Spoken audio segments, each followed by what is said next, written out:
হাতিয়ার নিঝুম দ্বীপের অবস্থা খুব খারাপ। মানে বেরি ভেঙে গেছে, পানি ঢুকে রাস্তাঘাট অনেক ডুবে গেছে, অনেক ব্রিজ ভেঙে গেছে। তারপর হচ্ছে আমরা অনেক কষ্টের মধ্যে আছি, পশু টশু নিয়ে অনেক কষ্টে আছি। ঘর বাড়ি ডুবে গেছে, অনেক ঘর পড়ে গেছে, গাছপালা অনেক পড়ে গেছে।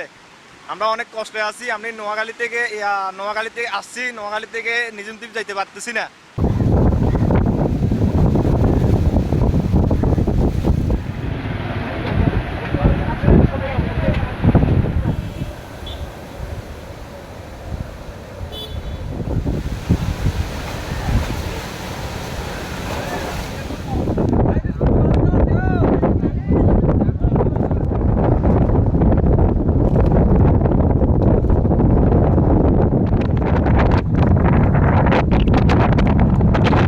জোয়ারের পানিতে অনেক পুকুরের মাছ ভাসি গেছে, অনেক গরু ছাগল গাছ গোছা পড়ি নষ্ট হয়েছে, ঘরদুয়ার নষ্ট হয়েছে, রোড গাড়ে অনেক গাছ গোছা পড়ি ক্ষয়ক্ষতি হয়েছে, ব্যাপক ক্ষয়ক্ষতি করছে মানুষের।